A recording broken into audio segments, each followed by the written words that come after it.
Bienvenue, chers auditeurs, dans une toute nouvelle saison d'État d'âme.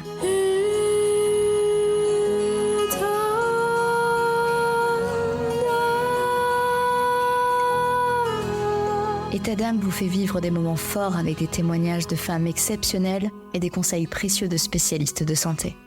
Mais cette saison, préparez-vous à être transportés encore plus loin par État d'âme Stories. Ce sont tout simplement des récits fictifs, des histoires captivantes qui vous bouleverseront, des situations auxquelles vous pourrez vous identifier. Ces histoires, façonnées par ma plume, vous plongeront au cœur des défis, des victoires et des émotions de la vie quotidienne des femmes, avec derrière chaque histoire un message important. Je vous invite à écouter attentivement, à apprendre et à grandir avec chaque épisode. Abonnez-vous dès maintenant pour ne rien manquer de cette saison spéciale qui déploie ses ailes pour vous offrir un contenu unique en son genre. État d'âme Stories. Chaque histoire est une leçon, chaque femme est une source d'inspiration. Restez à l'écoute, vous êtes sur État d'âme.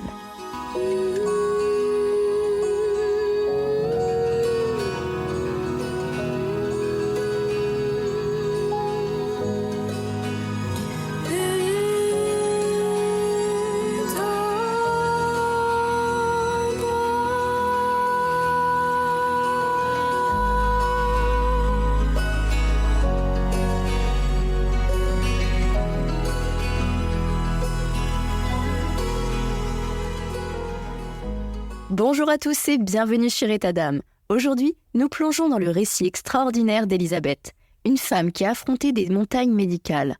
Son voyage nous emmène à travers une variété de défis de santé, de la narcolepsie-cataplexie au côlon irritable jusqu'à la découverte de l'adénomiose. Rejoignez-nous pour un épisode captivant où la force et la résilience se conjuguent au fil des épreuves. Bonjour Elisabeth, donc je te laisse te présenter et nous expliquer un petit peu comment tout a commencé avec tes problèmes de santé et la narcolepsie-cataplexie. Bonjour Stéphanie, je m'appelle donc Elisabeth, j'ai 43 ans. Du coup, j'ai commencé à avoir des soucis de santé à partir d'enfant, mais surtout à 27 ans, juste après que j'ai accouché de ma fille. J'ai fait un micro-AVC où j'ai eu pas mal de séquelles, j'ai eu une paralysie côté gauche et j'ai gardé pas mal de petits soucis neurologiques et neuroleptiques. Ça a été assez compliqué, mais bon, ça c'est fait. Ensuite, en 2009, j'ai commencé à avoir les premiers symptômes de narcolepsie et cataplexie. C'était assez compliqué car parfois je perdais le contrôle de mon corps. En fait, parfois, je pouvais parler, répondre au téléphone ou répondre aux gens. Et sauf que mon corps n'était plus là, ni mon esprit. Enfin, c'est très bizarre comme sensation. Et du coup, ça a été difficile, surtout dans mon milieu professionnel. Et en plus, tous les mois, j'étais obligée d'aller à l'hôpital. Donc, j'étais suivie sur l'hôpital d'Argenteuil avec le docteur Noirdière, où ils m'ont diagnostiqué donc une narcolepsie-cataplexie. Alors, est-ce que tu peux expliquer avec tes mots ce qu'est une narcolepsie-cataplexie pour les auditeurs ? C'est une sorte de sommeil paradoxal. Au bout de même pas 5 minutes, en fait, on fait un sommeil que l'on fait normalement quand on est en sommeil profond. Donc, c'est très compliqué à gérer. Parfois, quand je prenais la route, j'étais obligée de m'arrêter au bord de la route pour pouvoir, ne serait-ce que pour aller voir des fois une amie, j'étais obligée de m'arrêter, ou quand j'allais au travail. Du coup, ça a été très, très difficile à gérer, d'autant plus difficile que ma fille, à cette époque-là, qui était petite, a eu le syndrome de Fapa, comme le syndrome, c'est le syndrome de Marshall, on va dire. Et du coup, tous les 15 jours, on était à l'hôpital, elle était obligée d'avoir des antibiotiques par intraveineuse. Donc, j'ai été obligée de gérer ma maladie et sa maladie. Et du coup, c'était très compliqué. Alors, je dois dire franchement bravo, parce que ça n'a pas été facile, j'imagine, de gérer ta narcolepsie-cataplexie et le syndrome de ta fille. Pour les auditeurs qui ne connaissent pas le syndrome FAPA, ça veut dire périodique fièvre aphte, pharyngite, adénopathie. En gros, les enfants qui ont ce syndrome ont tendance à avoir des fièvres qui reviennent régulièrement, souvent accompagnées d'aphte dans la bouche, d'une gorge enflammée et de ganglions enflés dans le cou. Et ces fièvres, elles peuvent être assez intenses et s'accompagner de quelques autres soucis, comme des maux de gorge, des ulcères dans la bouche. Mais heureusement, je tiens à rassurer les parents qui nous écoutent, dont l'enfant vient de se faire diagnostiquer par ce syndrome de Fapa, ces épisodes, même s'ils sont très pénibles, ils ne laissent pas de séquelles à long terme. Ils vont disparaître tout seuls après quelques jours. Et c'est vrai que c'est pas hyper courant, mais pour les familles qui doivent gérer ça, ça peut être un sacré défi. Tu avais quoi comme traitement, Elisabeth? Ça se passait comment au quotidien pour ta narcolepsie cataplexie? À cette époque-là, j'avais un traitement lourd modiodal à base d'amphétamine. C'est un médicament qui permet, par exemple, aux soldats de rester éveillés durant toute la nuit, etc. Mais qui, petit à petit, au niveau de mon cerveau, ça avait détruit quelque chose. Je savais plus trop écrire, je savais plus trop lire, je savais plus trop m'organiser. Même parfois préparer, ne serait-ce que le dîner, c'était compliqué parce que je savais plus comment m'organiser dans le temps. Et grâce à mon mari et à ma fille qui m'ont énormément soutenue, que j'ai repris petit à petit avec le centre antidouleur et plein d'autres médecins. Ça a été très compliqué à gérer, mais j'ai continué à travailler car je ne voulais pas lâcher mon travail. Pour moi, abandonner quelque chose, c'est compliqué. Et comme je suis quelqu'un où j'aime toujours aller au bout des choses, ça a été encore plus difficile parce que l'acceptation est très difficile. Je faisais souvent des malaises et ça a développé d'autres pathologies par la suite dont je suis aujourd'hui encore atteinte. Et puis en 2011, donc, nous avons été victimes d'un accident grave de la route, où j'ai failli mourir décapitée dans le véhicule. J'ai perdu connaissance. Au final, c'est mon mari qui m'a sauvé 2 fois la vie. En fait, peu de temps avant l'accident, on va dire même pas 5 minutes, chose qu'il ne fait jamais, il m'a baissé le siège du véhicule pour m'allonger. Et du coup, le fait, quand on a tapé sur le côté du camion, la voiture s'est encastrée dans le camion et toute ma partie, en fait, s'est raplatie. Et du coup, j'aurais été décapitée complètement. Et au final, il m'a sauvée 2 fois parce qu'après, il m'a ressorti du véhicule aussi par la porte arrière. Au final, sans ça, s'il ne m'aurait pas baissé le siège, je ne serais plus là aujourd'hui. J'aurais été décapitée et je serais morte dans cet accident. T'es un ange gardien, carrément. Et cet accident, finalement, a causé un choc important au niveau de ton cerveau. Qu'est-ce qui s'est passé après? Au final, cet accident-là, ça a été comme un miracle parce que ma fille n'a rien eu.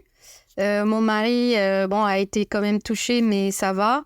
Et moi, j'ai eu une hémorragie interne. Je devais me faire opérer, sauf que j'avais la tension. Bon, c'était pas si grave que ça parce qu'ils m'ont pas opéré tout de suite. Mais je devais être opérée le lendemain et ma tension était très basse. Ils ne pouvaient pas m'opérer. Finalement, je pense que le fait que ma fille n'était pas là et que je voulais absolument la voir, j'ai guéri.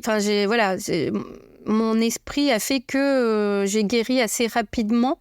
Je n'ai pas eu besoin d'opération. J'étais quand même hospitalisée parce que j'avais des bouts de verre dans le visage partout. Enfin, ça a été assez costaud. Et du coup, je pense que le fait que ma fille soit loin et je voulais la rejoindre, ça m'a fait un choc. Et du coup, ça m'a permis de pouvoir sortir de l'hôpital plus vite. Je suis restée à peu près une quinzaine de jours. En fait, cet accident-là, au niveau de mon cerveau, ça a été comme un miracle. Car quand je suis rentrée, au bout de quelques mois, nous avons fait des examens. Et le docteur Renoirdière me dit que je n'avais plus de symptômes au niveau de la narcolepsie cataplexie. Que c'était bizarre. Normalement, ça faisait 3 ans que j'étais censée avoir encore des séquelles. Et là, il n'y avait plus rien. Et là, je lui ai avoué, écoutez, j'ai eu un accident grave de la voiture. Je lui ai expliqué, etc. Et c'est là où elle m'a expliqué que ça pouvait être très rare, mais que ça pouvait arriver, qu'elle-même n'avait jamais vu ça dans sa carrière, mais qu'elle en avait entendu parler, surtout aux États-Unis, que des personnes, grâce à un choc traumatique grave au niveau du cerveau pouvait rétablir le dysfonctionnement de celui-ci et du coup tout remettre en place. Au final, à l'époque, je me disais pourquoi j'ai encore un accident, pourquoi j'ai encore quelque chose. Et aujourd'hui, en fait, je vois que cet accident-là, quelque part, m'a sauvée. Donc c'est là où c'est miraculeux, quoi. Donc le choc important au niveau de mon cerveau a tout remis en place. Au niveau de la narcolepsie, cataplexie, alors, je ne sais pas comment ça s'est passé. Même le médecin, à l'époque, on ne savait pas m'expliquer. C'était rare, mais que ça pouvait arriver au final. Et ça m'a changé la vie, puisque j'ai pu reprendre une vie à peu près normale en ayant d'autres pathologies. Mais c'était beaucoup moins impactant dans ma vie professionnelle et personnelle que la narcolepsie, cataplexie. Tu l'as pour la vie. Une fois que tu en es atteinte, tu es complètement dépendant des médicaments, tu es complètement dépendant de ton corps, en fait. C'est comme si tu étais en prison dans ton corps et c'est très, très difficile à vivre. C'est comme quand tu fais un AVC, que tu vois tout ce qui se passe à l'extérieur, mais que tu es prisonnier dans ton corps. Donc, c'est pas facile, vraiment. Surtout pour les personnes comme moi qui sont super dynamiques, qui aiment faire plein de choses, etc., quoi. En tout cas, c'est vraiment incroyable. Très heureuse pour toi de ce miracle parce que la narcolepsie cataplexie, c'est un vrai trouble du sommeil complexe, quoi, qui peut avoir un impact significatif sur la vie quotidienne, comme tu nous le racontais. Pour les auditeurs qui souhaitent en savoir un peu plus, il y a différents aspects en fait du ressenti quotidien, comme la somnolence diurne excessive, c'est-à-dire que les personnes atteintes, elles éprouvent une somnolence intense pendant la journée, même après avoir dormi suffisamment la nuit. Ça peut entraîner des difficultés à rester éveillé pendant des périodes prolongées. Ça peut interférer du coup avec les activités quotidiennes, y compris quand vous êtes au travail, lorsque vous avez des interactions sociales. Il y a l'attaque de sommeil soudaine. Donc ce sont des épisodes de sommeil qui sont incontrôlables et qui peuvent survenir à tout moment de la journée.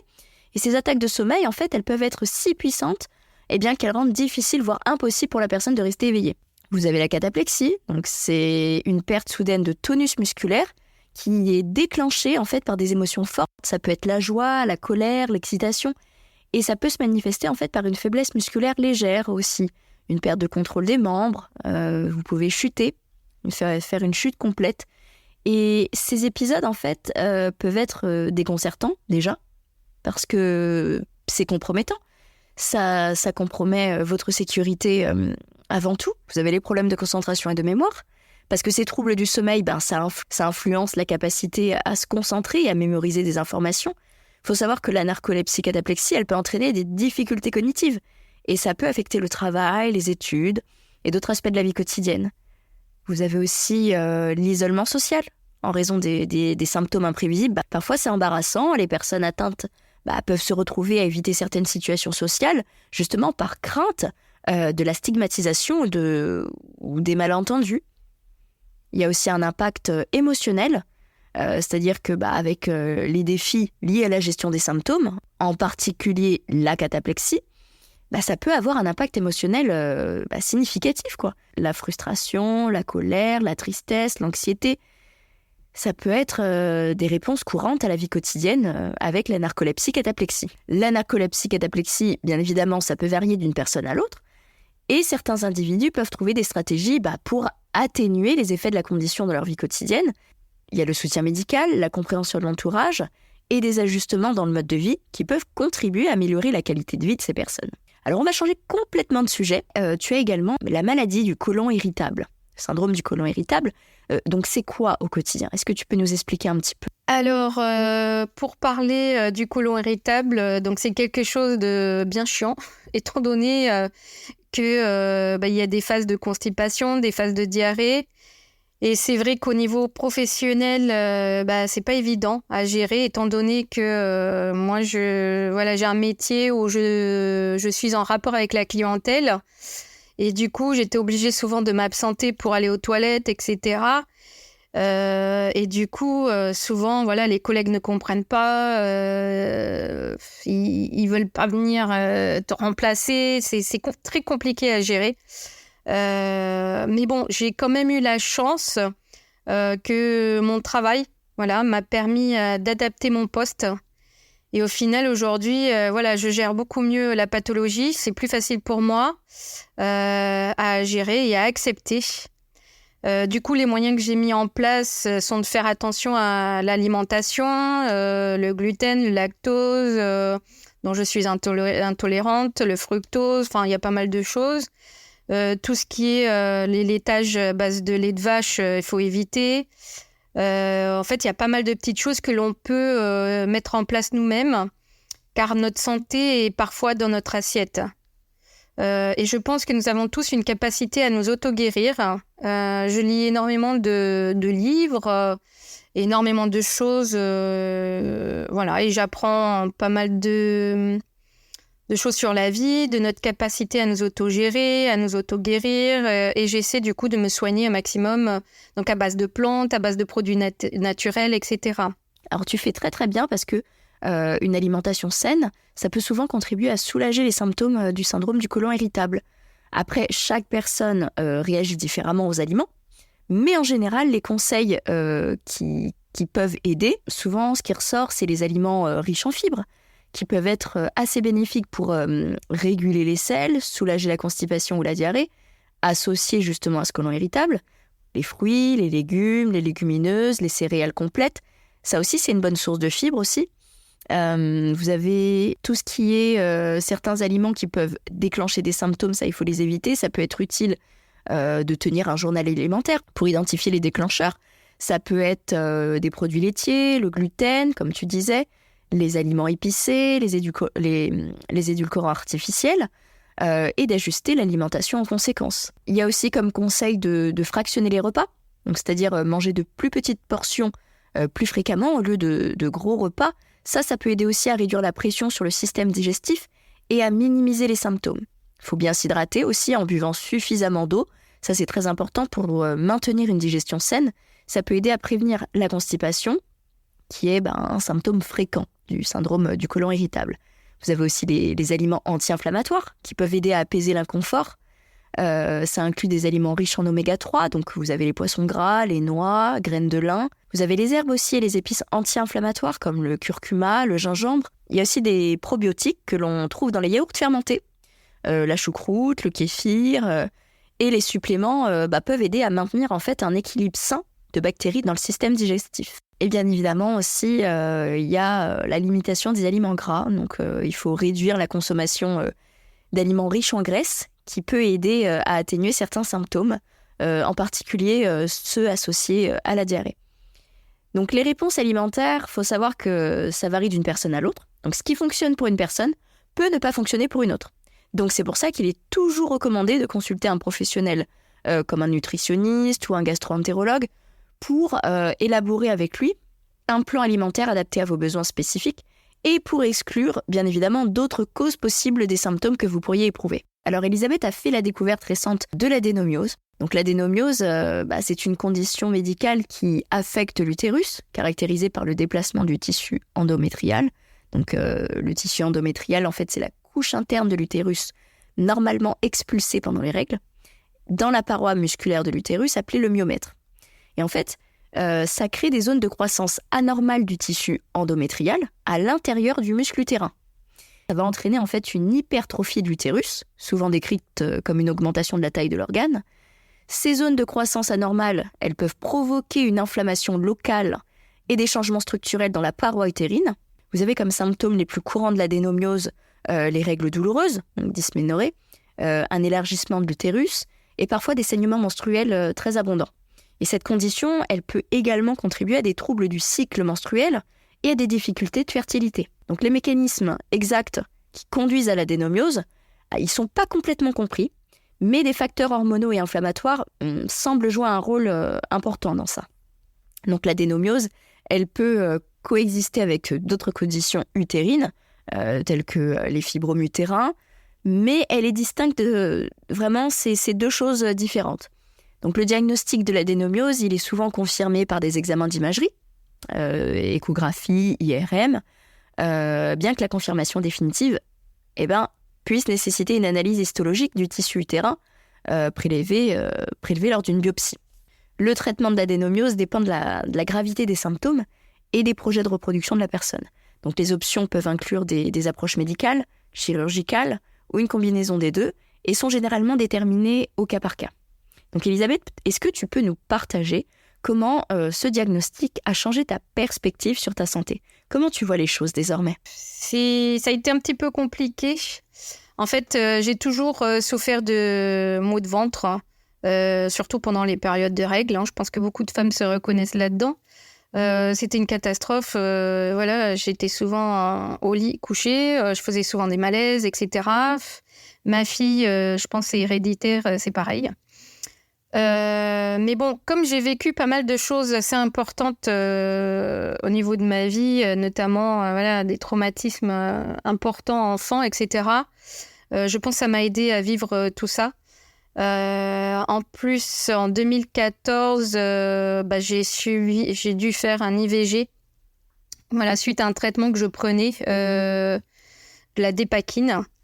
Et bien que mon rêve était d'avoir 2 enfants, malheureusement, je n'ai pas eu cette chance. Mais bon, déjà, en avoir un, c'est la grande chance de notre vie. Je n'en ai qu'un. Et puis, on fait comme ça. Faut faire comme la vie nous indique. On n'a pas le choix de toutes les façons. Alors, j'ai eu énormément de séquelles au niveau du bas-ventre et l'adénomiose, c'est vraiment une cochonnerie parce que ça fait beaucoup d'hémorragie, ça gonfle énormément le bas du ventre, on a souvent des fortes douleurs et c'est compliqué à gérer. Mais pareil, on m'a trouvé un traitement adapté et on arrive à s'en sortir et à vivre tant bien que mal, quoi.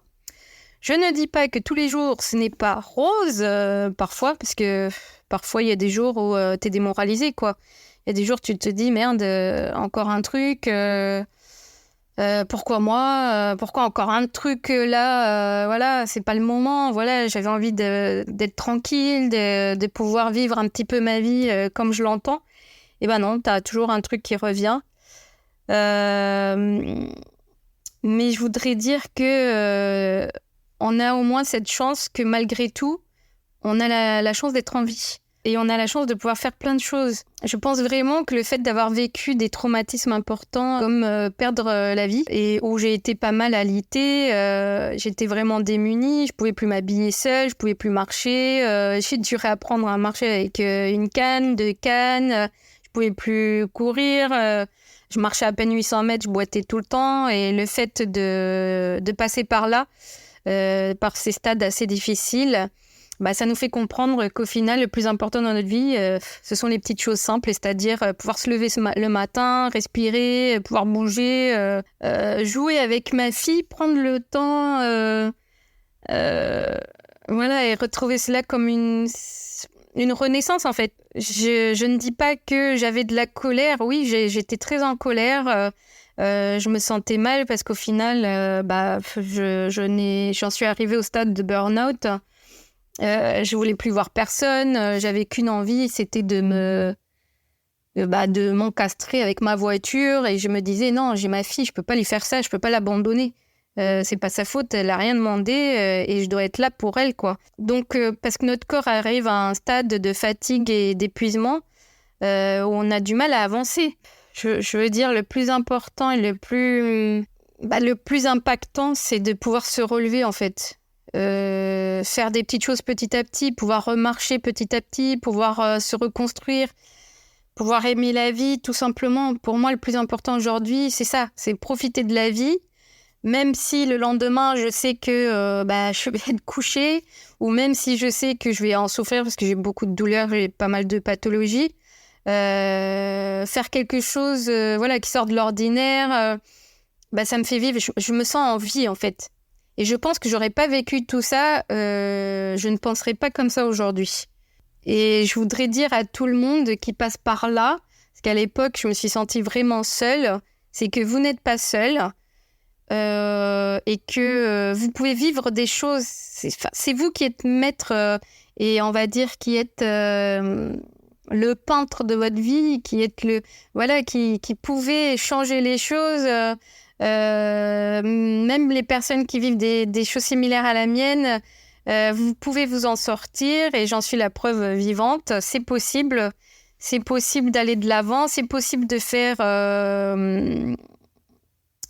plein de choses. Croyez en vous, soyez bienveillants avec vous et voilà, ne faites pas aux autres ce que vous n'aimeriez pas que l'on vous fasse. Voilà, j'ai toujours agi dans ce sens-là et la vie m'a toujours remerciée quelque part et m'a toujours aidée.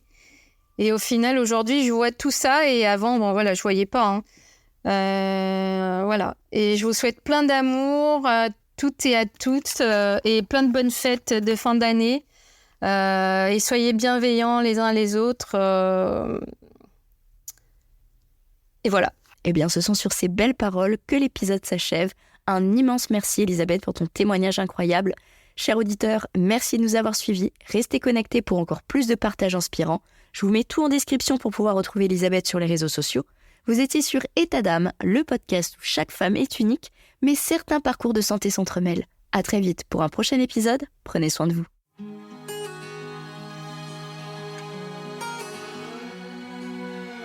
Bienvenue, chers auditeurs, dans une toute nouvelle saison d'État d'âme.